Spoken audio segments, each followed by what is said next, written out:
What's up, everybody? Welcome to the podcast. I'm your host, Matt Brown.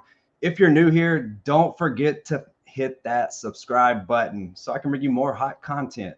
So, during the course of this series, we're going to be talking with other investors, business owners, just to gain some more insight on the most elite and unspoken strategies in the game. I also plan to review top tier products and tools to help you take your business to the next level. Today, we have a very special guest. It's my main man, Willie. I'm bringing him on in just a minute. So I met Willie through this challenge we're doing in the Sub 2 community, and Willie is actually my battle buddy. Dude, this is going to be a great episode. I really don't know Willie all that well, but we get to find out together who this guy is. One thing I know about him, Willie is a go-giver. I can just tell through the messages that we exchange. So without further ado, we're going to bring in Willie. What's up? Hey, Matt. How's it going, man? Good, brother. Good, man. Pleasure to be here. Pleasure to be such an awesome intro, man. Thank you Oh, so much. cool. Thanks, man. Yeah, absolutely. I'm surprised that you can see it first time. So like we're gonna figure this thing out together, and that's what this challenge is all about. So I love it, man. For sure, man. I'm excited to have you as my battle buddy as well, man. For real. Yeah, that's what's up. So cool, man. Before we start jumping into the podcast and everything, why don't you just like tell me how your day is going, and then also just tell me a little bit about yourself. Tell me your background. My day is going pretty awesome, man. My phone hasn't stopped. I had to schedule out a good little slot for this so we can get this done. Priorities first, you know. So we're doing awesome with that, man. My jobs are mostly solar, real estate, and now fire safety as well, man. So I'm pretty blessed to do that. Nice. Be one of that right here for me. Yeah. So fire safety, like tell me a little bit about that. Like I don't even know what that means.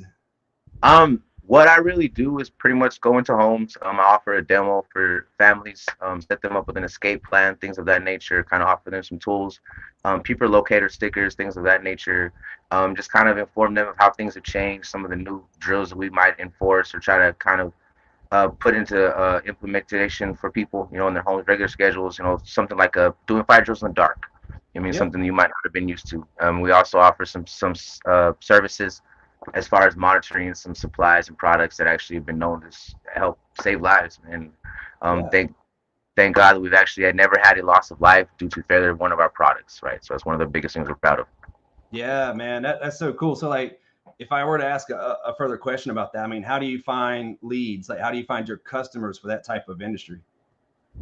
This honestly, what we have is called the Golden List, man. It's referrals mostly because it's a sales, but it's more of a safety and it's like an insurance, right? So just like your CPA or you know something along that nature, your real estate agent, whatever the case may be, those are kind of how I'm getting my leads more because I've built that reputation and what we're offering is really saving people and helping people, right? So that's kind of how we did it. We started door knocking old school, just Yeah, walking up and down neighborhoods, beating on doors and bothering people. But that's kind of how we get that going. You get a couple good people, good relationships, and you can get that thing going pretty good with. that's cool, man. There's probably actually like a technical term for that where you take, one business as far as like real estate investing, right? So you've got, you're talking to agents and everything, but you're also taking another layer of business and attaching it to it to get leads, saying, hey, I do fire safety. So Mr. Real Estate Agent, Mrs. Real Estate Agent, as you're talking to your clients and everything, like please tell them about this service. So I mean, that's so cool, man. That's like genius. I love it. You get that layers on layers, man. Network is your net worth, right? So Yes, yes, that's spot on. That's spot on. And so solar, like, tell me a little bit about that. Like, that's pretty cool. Like, I'm in sub two, right? So like some of the deals I see, like I like the wrap strategy, and I'll see, hey, here's the PITI for the actual house, but here's a payment for the solar, and I'm like, okay, cool. But I mean, I don't know anything about it, so yeah, it can be complicated, man. And honestly, I started it as an accident. I was looking for a job. I was Indeed. I almost became an assistant principal, man. I was applying so many places. It was yeah, crazy. I wouldn't have got the job, but they had me for an interview, and I was like, this is getting out of hand. But long story short, I got into it, and it does get kind of complicated for real estate sometimes for the transfer of loans. right, And that's the biggest part of it. yeah, That's what scares people, and they see that extra bit of debt on there, especially when you see no equity or low equity, or when they have all the equity and they're like, "Well, I want all my cash." And like, "Well, wait a minute, you know, I don't want to take over your loan," and it does look a little hairy for people who plan to stay in the home. it's a good bet most of the time. I mean, we don't our company, our I can speak for, doesn't try to set people up for failure, right? So we're Sure. definitely trying to. But I'm not always the friendliest person whenever it comes to doing them deals, especially them sub two, taking over them extra payments, and that Yeah. cash flow situation gets a little hairy for sure. Yeah. Yeah. How long is the lien on the solar panels typically? Is it 30 years or is it 5 or is it just depends? The different finance companies offer different stuff. So there's actually a 10, a 15, a 20, and a 25 typically. We actually our company offers what's known as a PPA, right? So this PPA is pretty much like a utility service instead. So there's actually no loan taken out in your name. You basically can transfer if they qualify to buy the home. They're definitely going to qualify for this service, right? So it's an easy transfer. It's like $100. Our company actually takes care of that transfer as well. So we actually eliminated that loan process for a lot of the investors out there, knowing that's going to be coming down the pipeline. There may be some sunlight for you for that. Yeah, that's cool. So, like, what got you involved in solar cells? I mean, that sounds pretty cool. Honestly, like I said, I was looking for work, man. At the time, we were in a position. My wife was going through some medical stuff. I was a welder, and couldn't actually work a regular 9 to 5 anymore. I Hmm. still needed to pay the bills, right? Yeah, So that's how I started utilizing real estate. Actually, was wholesale, and paying the bills like that. And I started looking for a little more consistency. The market was a little crazy at that time, and I was just applying everywhere. They called me back. I took a look at the company and kind of what they had to offer, and I had never done that before, and it was a challenge, right? I was pretty much going to be dropped into new homes, people I've never met, and told to go sell this. You got an hour to get the job done, or you miss out, you don't get paid. So I kind of took it as a challenge and accepted it.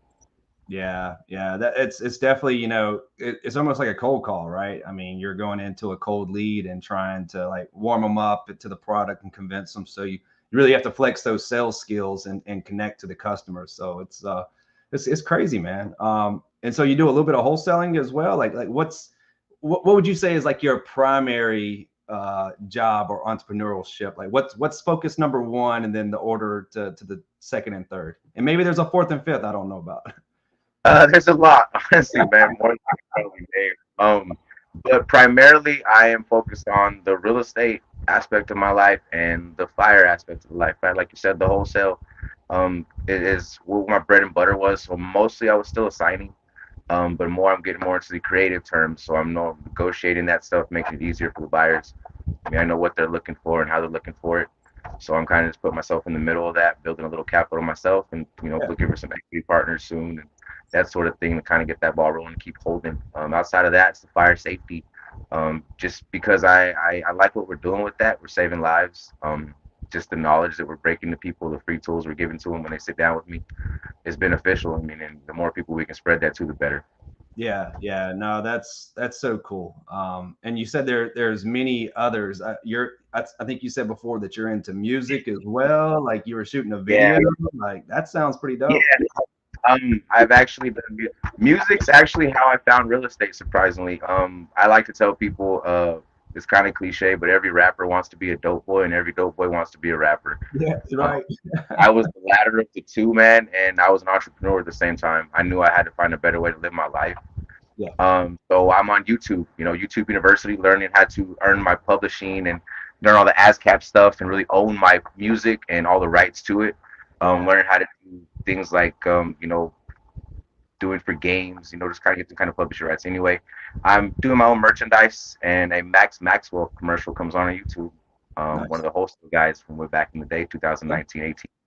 And I had to sit there and listen to that because my hands were full of ink and I couldn't change the commercial. And it was a good 10-minute commercial, and I had to listen to it, and I started looking to it afterwards, and my life was never the same. yeah, nice, nice. So like the type, and you may have just said like what type of genre of music is it? Is it hip hop?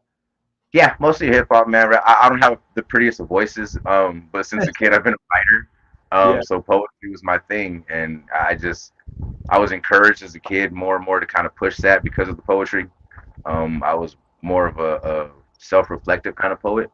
mm, I found that when I would express myself and kind of my own inner workings or flaws and stuff, and I accepted those, and I could teach people and help them, and show them that you can overcome too, and give them hope and inspiration in any way I could. I like it. I like it. who would you say like some of your most influential artists are, like your favorite growing up that like just sticks with you? Like, you know, if you were deserted on an island and you could take, I don't want to say five albums, you know, I always have like my top 10, but like who would make the cut? Just, you know, you don't have to go through all 10, but who would make the cut? Honestly, that's easy. The first part would be DMX, RIP. Ah, He yes, yeah. actually started writing. Long story short, like I said, I was a hustler since a kid. Mhm. I was trading and selling baseball cards for extra money for food at school. I had a couple good cards. They were the shiny ones, and they traded me for a DMX CD at the time. Took that Yes. DMX home, was jamming it out, listening, and it was a rough night that night at the home. Pulled my pen and paper out, and I started writing. And Mm, that's actually how I started. So DMX. I grew up on the West Coast stuff, man. Old school, the Dr. Dre, the yes, Tupacs, and yeah. you know, I mean that sort of thing. And then down south, and I mean Texas, Houston, and that kind of thing, man. So I got a album. What was that? Well, what DMX album was it that you got when you Um, traded the baseball? oh, Flesh of My Flesh and Blood of My Blood, I believe it was. It was the red one. It just had the big Yeah, old X on it or something like that. It yeah, was, yeah, yes. He was sitting there like this with his yo, hands, and love, yeah, yeah, yeah, yep. yeah, it That's was the prayers, man, in that album that when I got through him and I heard the passion in his voice and mhm. the words he was saying, and it really touched me. And I mean, like it did so many, I'm sure. I mean, but it changed my life for sure. Yeah. Don't fact check me on this, but I'm pretty sure that DMX released that album like within 12 months of It's Dark and Hell is Hot. It was Yeah, like, yeah, because like he It's Dark and Hell is Hot blew up.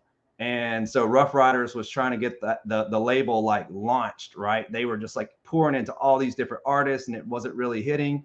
But It's Dark and Hell is Hot took off. And they're like, we got to strike while the iron's hot. And so boom, they immediately got him to go out and do Flesh of My Flesh, Blood of My Blood, of which he kind of took the template from the first album, took it over here to the second one, and then just poured so much more into it. I mean, he had Marilyn Manson on one of the yeah, songs. he refined I it mean, for sure, man. It was beautiful. It was beautiful for sure. yeah, No, yeah. I actually thought because I got that album first that it was the one that came first. So you were correct. And I was so young. I mean, I yeah, didn't know no better. This is the first one I ever found. So to me, this was the first one. yeah, yeah. That's so cool. Yeah, so I found DMX. It was 1997, I think, and I was my just leaving my freshman year of high school, going to the beach. I hung out with older kids. Like we all played baseball growing up, so I hung out with the baseball players.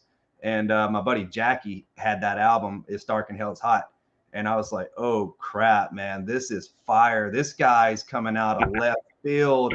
And Pocket just died, right? So like there's that whole thing, his whole style, you're like, man, like there'll never be another Pac.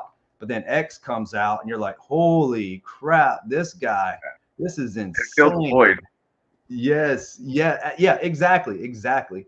And if you ever watch like if you ever find some time to watch like the documentary on the Rough Riders, like the guys who started it, oh my Mm. God, man, the business intel, the mindset they had, like, kind of like what you're doing, trying to own the rights to the music and all that stuff and everything. I mean, the way that they just approached everything with their marketing, the Rough Riders, like the motorcycle crews or whatever, how they went in before they had a concert in that state or that area, they would go in and recruit people to be on the Rough Riders team.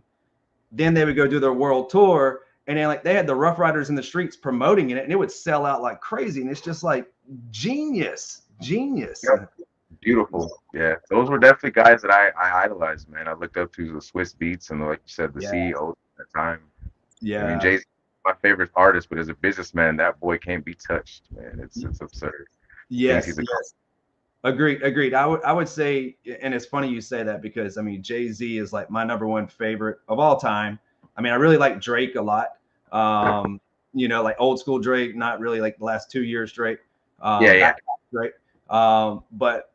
But I mean, you have Jay-Z at the top, but I mean Outkast. So I'm from South Carolina, grew up in Atlanta in the summers. So like AT Aliens, you know, that's my jam. Go. Gemini, I mean, that's like my second favorite album of all time.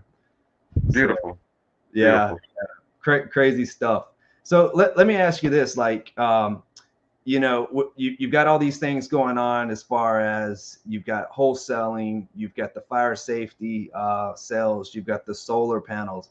I mean, what really, you know, I know you said that you were doing welding before, but what really said, hey, I want to be an entrepreneur. I want to go do all these sales type positions where I can control my own destiny.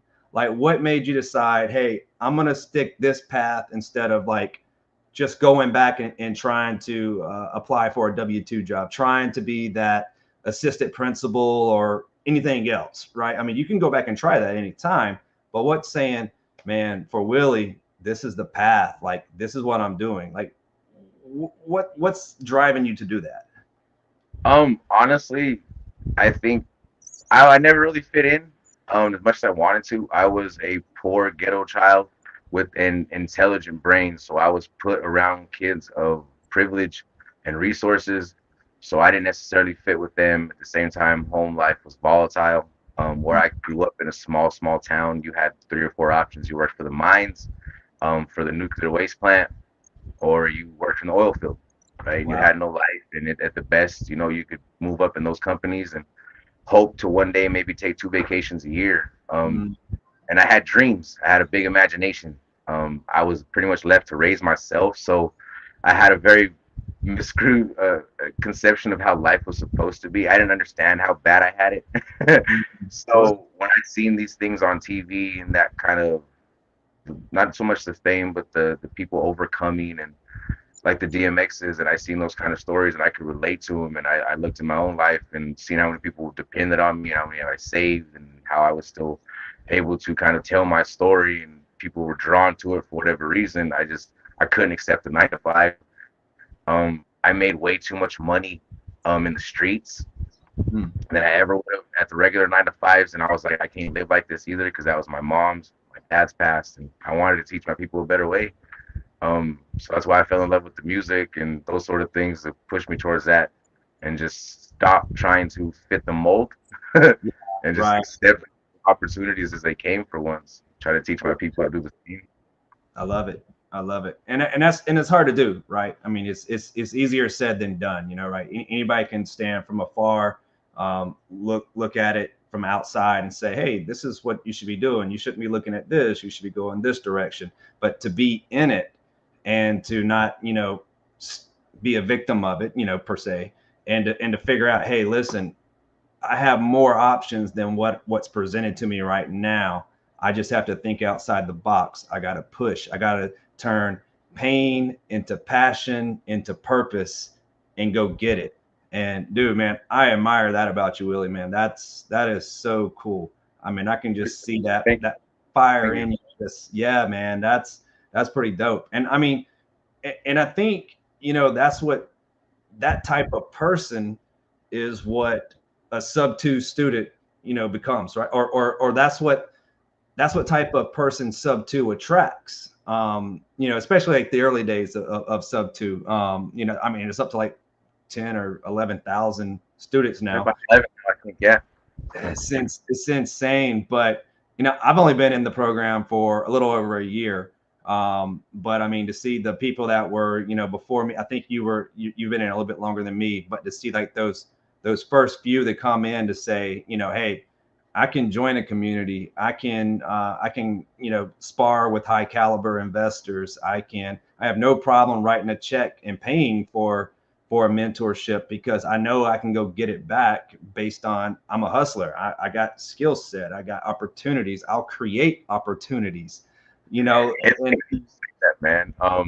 I went on the payment plan and only had 2 months when I signed up. I didn't know when I was gonna get the rest of the money coming in. I literally hustled up every other month after that to finish it off and pay it off. So yes, yeah, my girlfriend, my wife, my love, she pretty much we were doing okay, but like I said, she was going through her medical stuff that she was getting a transplant or a kidney transplant, right? So we had to have a certain amount. I had to have a reserve, yeah, and she like I talked to Rudy. He's the dude that brought me on. He's like, hey, we'll set something up later down the road. And she's like, don't do it. Don't wait. Just do it. Mm. I trust you. I believe in you. Let's just do it. And I risked it all. And I forced myself to come up with that money every month. So it was like another rent and another mortgage every month that I forced myself to take on, man. I Yeah. probably wasn't ready for it, but I guess I was if I'm still here. Yeah, I mean that's the thing. No one ever knows when they're ready. You just gotta freaking do it, man. That's the that's what I'm learning myself. You just gotta do it. And you know, as men, you know, we put that burden on us, right?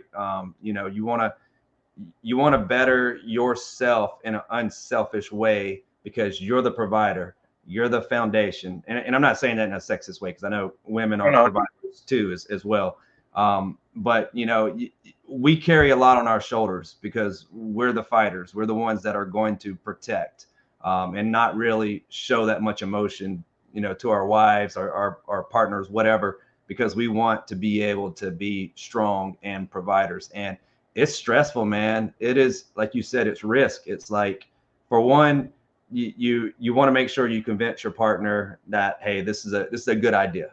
Like, hey, I know it's a lot of money. I know like this is where we are financially, and it sounds like I'm just chasing a dream or whatever. But no, I got this. I just want you to be aware.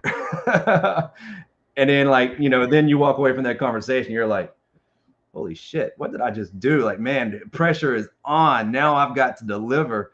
And But that's a lot. I mean, that's a lot. And you came through. So I mean, that's awesome, man. That's something you can really hang your hat on, dude. So I mean, I really admire that. That's fantastic. appreciate you, man. Thank you. So well, hey man, what do you expect to get out of this challenge, this project forward with Pace? Um, to be quite honest, this was a one of the first times that I had the opportunity, time, and attention I could put to one of the private challenges, like Yeah. elephant challenges or like the any other stuff that he's done, the driving for dollars in the past. I've never had the time or Mm. like focus to be able to jump in one, and I seen this one, and I was like, this is the one for sure. Everything was lined up, all the stars aligned, and then my heart was broken when I seen the launch pad thing, and then they brought up the battle buddy, and I was like, yes. So it's just what's really excited about this, man. I'm really just excited to be a part of this, put Yeah. myself more in the community, get my name out there more. You know what I mean, and get kind of out of my own shell a little bit.